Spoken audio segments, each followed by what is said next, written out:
আসসালামু আলাইকুম রহমতুল্লাহ। কথায় আছে an empty vessel sound much, খালি কলসি বাজে বেশি। একটু আগে একটা টক শো দেখলাম। টক শোতে সার্জিস আলম বলছে, আমরা আর সুশীলতা দেখাবো না, অত বেশি সুশীলতা দেখানোর ছাড় আমরা দেব না। বিএনপির কে কী অপকর্ম করছে সেটা আমরা একেবারে খুলে দেবো, হাড়ি ভেঙে দেবো বা সব প্রকাশ করে দেব। যে কার বাড়ি কোন আওয়ামী লীগের নেতা ছিল, কে কাকে পালাতে সহায়তা করেছে, কে কার কাছ থেকে টাকা খেয়ে পালাতে দিয়েছে, মানে এরকম সব ধরনের তথ্য আমাদের কাছে আসে, আমরা একদম প্রমাণ সহ দিয়ে দেব। ভালো, তার কাছ প্রমাণ থাকলে দিয়ে দিক। কিন্তু আমার প্রশ্ন হলো, সব প্রমাণ আদি যদি থেকে থাকে তাহলে শুরুতে কেন তোমরা ওই প্রমাণাদি অনুসারে আইন বিভাগের লোকজন নিয়ে, আইন প্রশাসনের লোকজন নিয়ে তাদেরকে ওখান থেকে গ্রেপ্তার করাওনি? প্রথম কথা। 2 নম্বর কথা হলো, তোমরা যে ন্যায় বিচার প্রতিষ্ঠা করবা, ন্যায় বিচারের মানেটা কি? তুমি যে বিরোধী পক্ষ আছে তাকেও তো আইনি লড়াই করার সুযোগ দিবা।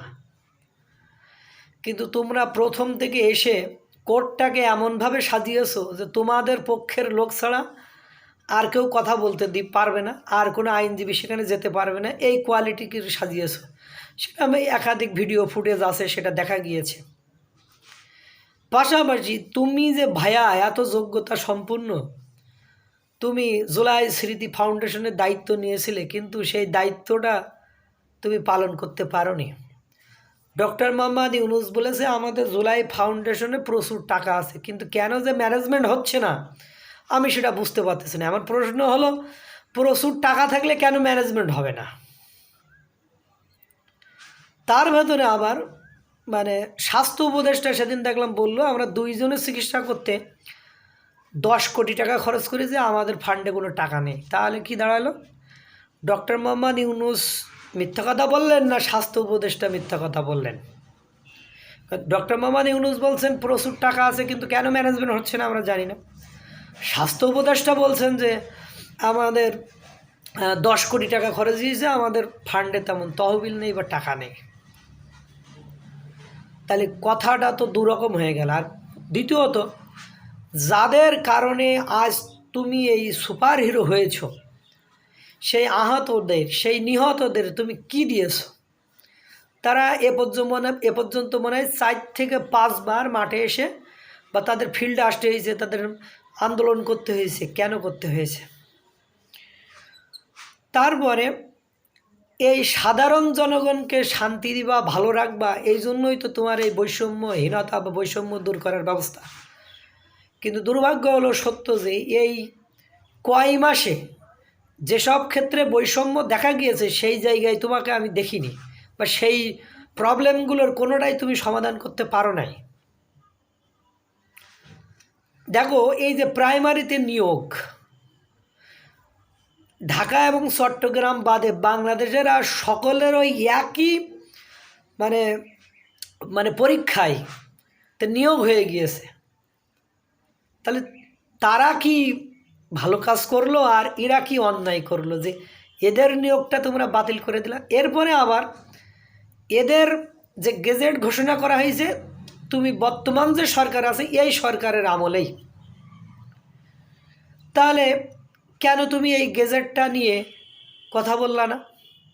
তুমি তো বৈষম্যের নেতা, বৈষম্য বিরোধীদের নেতা, তাহলে সেক্ষেত্রে বৈষম্য হচ্ছে এটা তুমি গেল।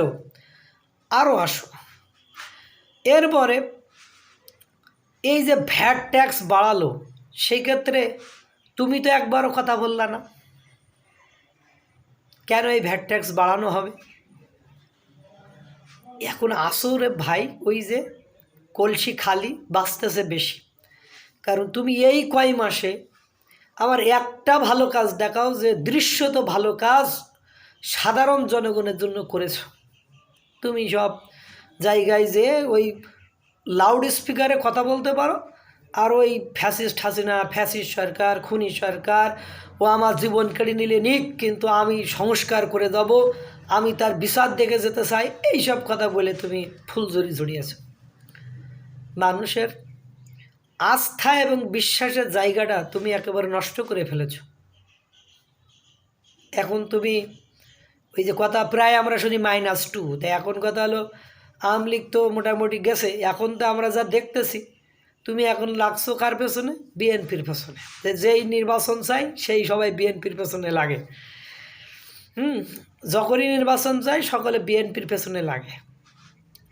কিন্তু কথা হলো একটা নির্বাচিত সরকার ছাড়া দেশে যে বারবার অঘটন ঘটবে, বারবার এইসব দুর্ঘটনা ঘটবে, এইসব অঘটন দুর্ঘটনার দায় কে নেবে? অপারেশন ডেভিল হান্ট হচ্ছে, এটা নিয়ে আমি কথা বলতে চাইনি। অপারেশন ডেভিল হান্ট হচ্ছে। ডেভিল কি শুধুমাত্র গাজীপুরে যারা ওই ডাকাত সন্দেহ যাদের মারলো, যারা মারলো ওরাই হলো ডেভিল হয়ে গেল? কিন্তু সারা বাংলাদেশে যে ভাঙচুর লুটপাট চলছে তারা ডেভিল হলো না? এটা আমার প্রশ্ন থাকে। কারণ আমি যেটা সত্য সেটা বলবো।